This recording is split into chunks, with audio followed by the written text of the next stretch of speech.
Hi everyone, good evening to all my student।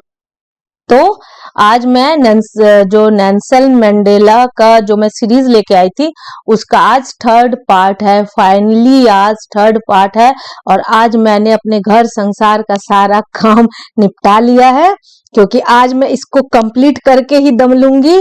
आज मैंने सोच रखा है कि इसको कंप्लीट जरूर करूंगी मैं, इसलिए मैंने सारा अपना जो भी है घर संसार का काम को खत्म करके अब मैं आराम से लेके बैठी हूँ।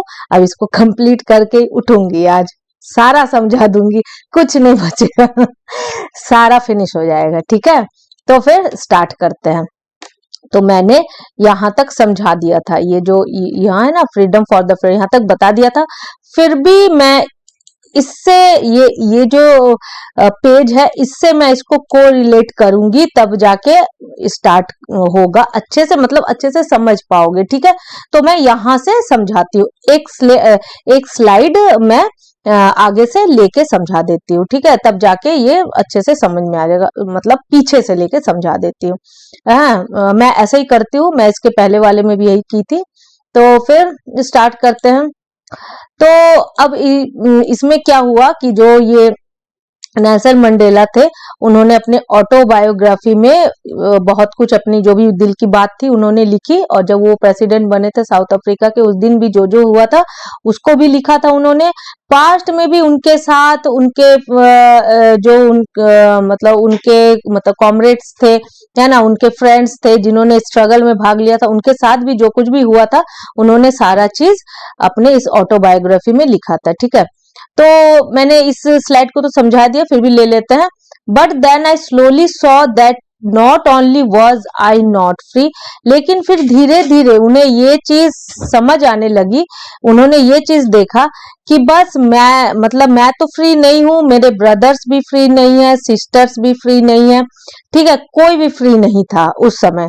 आई सॉ, मतलब उन्होंने देखा that it was not just my freedom, उन्होंने ये चीज रियलाइज किया कि ये जो फ्रीडम है ना ये सिर्फ मेरे लिए नहीं है। दैट वॉज कर्टेल्ड, जो कि रिड्यूस होते जा रहा था दिन पर दिन, डे बाई डे वो जो फ्रीडम था ना वो रिड्यूस होते आ रहा था और कमते जा रहा था। But the freedom of every one who looked like I did, लेकिन जो सबका फ्रीडम था ना उसी को मैं चाहता था कि सभी को फ्रीडम मिले, सभी को आजादी मिले। ये जो लंबे समय से जो स्ट्रगल चला आ रहा था इसके अगेंस्ट में हम लोग फाइट करें, तो इस चीज का फ्रीडम उन्हें चाहिए था। That is when I join the African national Congress, तो यही रीजन था कि मैंने जो अफ्रीकन नेशनल कांग्रेस है उसे ज्वाइन किया। And that is when the hunger for my own freedom become the greater hunger for the freedom, तो ये जो भूख थी वो जब वो मेरे अपने फ्रीडम के लिए थी, वो फिर बाद में क्या हो गया, वो पूरे ग्रेटर मतलब बहुत ज्यादा वो जो हंगर था फ्रीडम के लिए वो बढ़ गया धीरे धीरे। पहले मैं सोचता था अपने फ्रीडम के लिए, लेकिन नहीं, अब वो जो फ्रीडम की भूख थी ना वो पूरे देश के लिए, देश के लोगों के लिए ये बढ़ गई। ठीक है, और ज्यादा बढ़ गई। राइट, तो फिर नेक्स्ट, ऑफ माई पीपल, मेरे लोगों के लिए। ठीक है, जो ये झेल रहे थे मतलब क्या बोले, 3 सेंचुरी, मतलब 3 दशक से इस चीज को झेल रहे थे।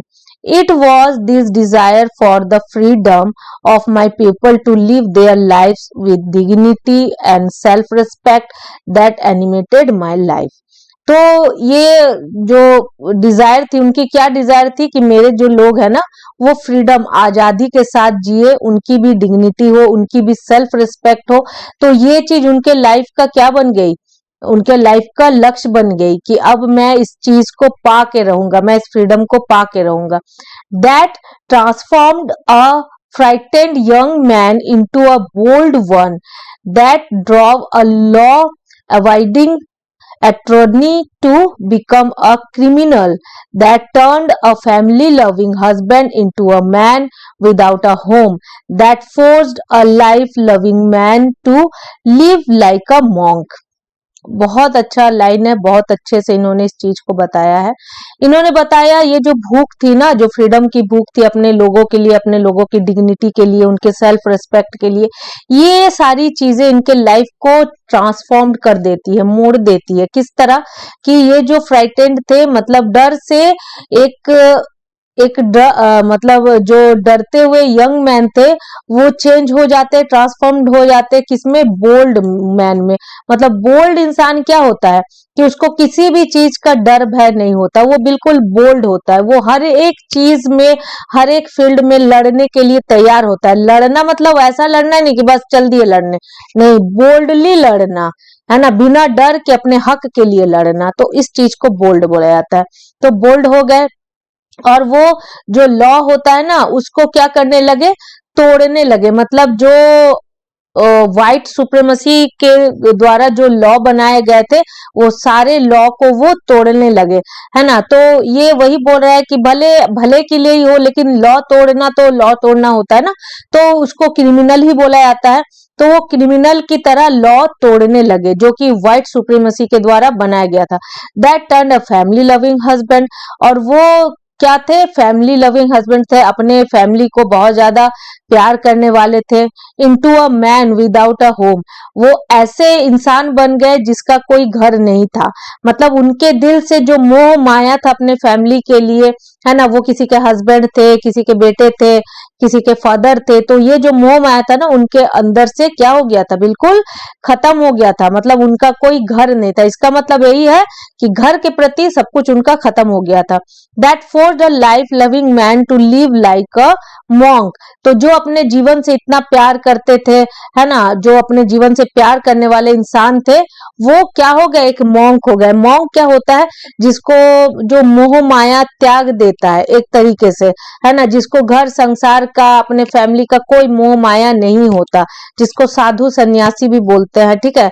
उनको कोई मतलब नहीं होता, वो अपने सिद्धि प्राप्ति के लिए या फिर वो अपने जो मोक्ष की प्राप्ति के लिए आगे बढ़ते हैं, है ना, और संसार के लिए अच्छा करते हैं। तो इस तरीके से वो एक मॉन्क के लाइफ को जीने लगे। I am no more virtuous or self sacrificing than the next man, तो वो ऐसा लिखते हैं कि मैं ज्यादा वर्चुअस नहीं था और सेल्फ सेक्रीफाइंग भी नहीं था, है ना, जो कि और लोग जो सेक्रीफाइस करते थे, मैं ऐसा भी नहीं था। But I found that I could not even enjoy the poor and limited freedoms I was allowed when I knew my people were not free, लेकिन फिर भी जो बुनियादी जरूरतें होती, जो छोटी से छोटी जो इंजॉय होती है, वो भी मुझे नहीं मिल पाई, ठीक है। और फ्रीडम क्या हो गया, बिल्कुल लिमिटेड फ्रीडम था, फ्रीडम नाम का कोई चीज ही नहीं था, और जो छोटी छोटी खुशियां थी वो भी मुझे नहीं मिल रही थी। तो फिर मैंने इस चीज को देखा कि मुझे क्या, ये चीज किसी को भी इस तरह की जो फ्रीडम थी वो नहीं मिल रही थी, सिर्फ मुझे ही नहीं, किसी को भी नहीं मिल रही थी। तो ये चीज उन्होंने रियलाइज किया, इस चीज को उन्होंने इस चीज पे ध्यान दिया कि ऐसा हो रहा था, गलत हो रहा था। Freedom is in freedom is indivisible, ठीक है, फ्रीडम को किसी भी तरह से डिवाइड नहीं किया जा सकता, है ना। The chains on any one of my pupil were the chains on all of them, the chains on all of my pupil were the chains on me। अब यहाँ बोला जा रहा है कि चेन्स का मीनिंग होता है कि किसी के द्वारा किसी को कंट्रोल करना, ठीक है। तो यही चीज बोला जा रहा है, एक सेकेंड,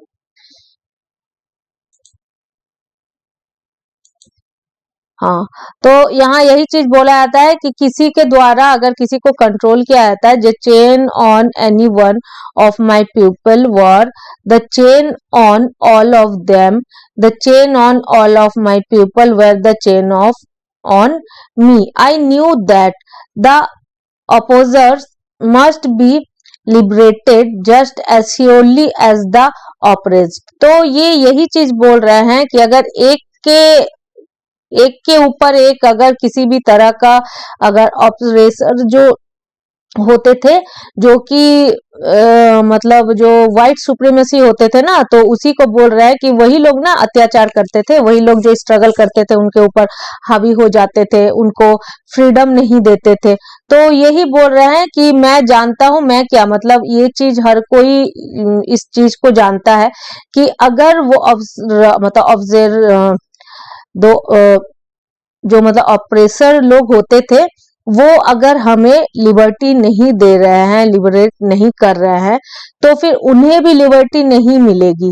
ठीक है, वो भी जो एक जो होता है ना द्वेष, जो झगड़ा, वायलेंस, उसके ये में घेरे में वो भी हमेशा रहेंगे। उनके दिल वो भी चैन से नहीं जी पाएंगे, क्योंकि उनके दिल में तो यही रहेगा ना कि किस तरह से टॉर्चर करे, किस तरह से इन लोगों को फ्रीडम से वंचित करे, अलग कर दे, है ना, सोसाइटी से, तो इनके राइट्स को छीन ले। तो उनका दिमाग यही सब में फंसा होगा, वो अपने जीवन को जी ही नहीं पाएंगे। तो फिर क्या है, एक तरीके से वो भी मतलब कैद है, वो भी इस सारे चीजों के शिकार हैं। A man who takes away another man's freedom is a prisoner of hatred.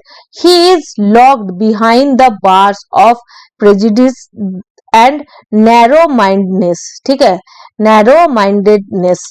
तो इसमें क्या बोला जा रहा है कि ये चीज भी एक यूनिवर्सल ट्रूथ है, ये इस चीज को मतलब मैं अपने हिसाब से इस चीज को बोल रही हूँ कि a man who takes away another man's freedom, अगर एक इंसान दूसरे इंसान को फ्रीडम से अलग करता है, तो कहीं ना कहीं वो भी फ्रीडम से अलग है, क्योंकि ही इज लॉक्ड, उसने अपने आप को, है ना, प्रेजुडाइज, क्या होता है prejudice, a strong dislike without any good reason, मतलब बेमतलब का कोई रीजन नहीं है, कुछ नहीं है, किसी और से क्या करना, किसी और को नापसंद करना, किसी और को हेट करना।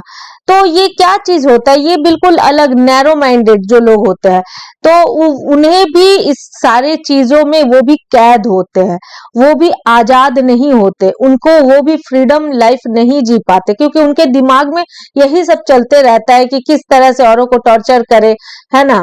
तो उनके दिल में भी ये चीज चलते रहता है, तो वो भी कभी भी फ्रीडम मतलब जो जीवन होता है ना, उसको फ्रीडम से नहीं जी पाते। I am not truly free if I am taking away someone else freedom just as surely as I am not free when my freedom is taking from me. The oppressed and the oppressor alike are robbed of their humanity। ये भी बहुत अच्छा line बोला, इसमें इन्होंने बोला है कि आई एम नॉट ट्रूली फ्री, मैं कभी भी फ्री नहीं हो सकता, यानी इसका मतलब यही है कि हम सब कभी भी, ये एक वो अपने पॉइंट ऑफ व्यू से बोल रहे हैं, हर एक वुमन मतलब हर एक मतलब ह्यूमन के लिए, ठीक है, ये चीज बोल रहा है कि आई am not truly free if I am taking away someone, मैं कभी भी फ्री नहीं हो सकता अगर मैं किसी और को फ्रीडम से वंचित करूंगा, किसी और की फ्रीडम अगर मैं छीनूंगा, तो मैं भी कभी फ्री नहीं हो सकता, हम सब कभी फ्री नहीं हो सकते। Just as surely as I am not free, ठीक है, ये बिल्कुल श्योर है कि कभी भी हम लोग फ्री नहीं हो पाएंगे। When my freedom is taken from me, है ना, तो उस समय क्या हो जाएगा, मेरा फ्रीडम मेरे से, हमारा जो फ्रीडम है ना, हमसे क्या हो जाएगा, अलग हो जाएगा, हमें फ्रीडम बिल्कुल भी नहीं मिल पाएगा। The oppressed and the oppressor alike are robbed by their humanity। तो जिसके ऊपर अत्याचार हो रहा है वो तो अपना लाइफ जी ही नहीं पा रहा है, ठीक है, और जो ऑपरेसर यानी जो अत्याचार कर रहा है वो भी अपना लाइफ नहीं जी पा रहा, मतलब दोनों का ही क्या हो रहा है, जो लाइफ है, जो जीने का जो जरिया है, जो भी है, दोनों का ही चोरी हो जा रहा है, दोनों ही लाइफ को सही से नहीं जी पा रहा है, जो ह्यूमैनिटी हो रहा है ना, दोनों की लाइफ की जो ह्यूमैनिटी है वो चोरी हो जा रही है, दोनों ही सही से नहीं जी पा रहे हैं।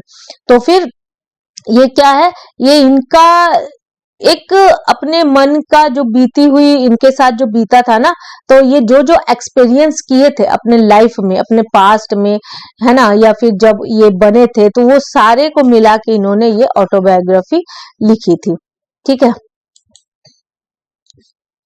ये तो ये है ना, तो आज यही खत्म हो गया।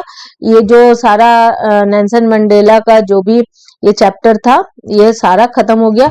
अब नेक्स्ट चैप्टर को मैं बताऊंगी। तो फाइनली देखिए, मैंने कहा था कि आज मैं खत्म कर दूंगी, तो मैंने आज खत्म कर दिया। मैंने अपना जो प्रॉमिस था स्टार्टिंग में ही मैंने पूरा कर दिया।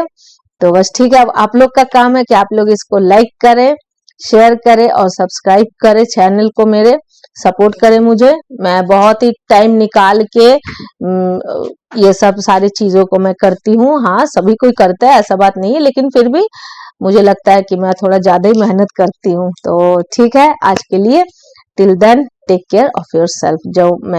जब नेक्स्ट वीडियो आऊंगी तब तक के लिए अपना ख्याल रखें और बस बाय।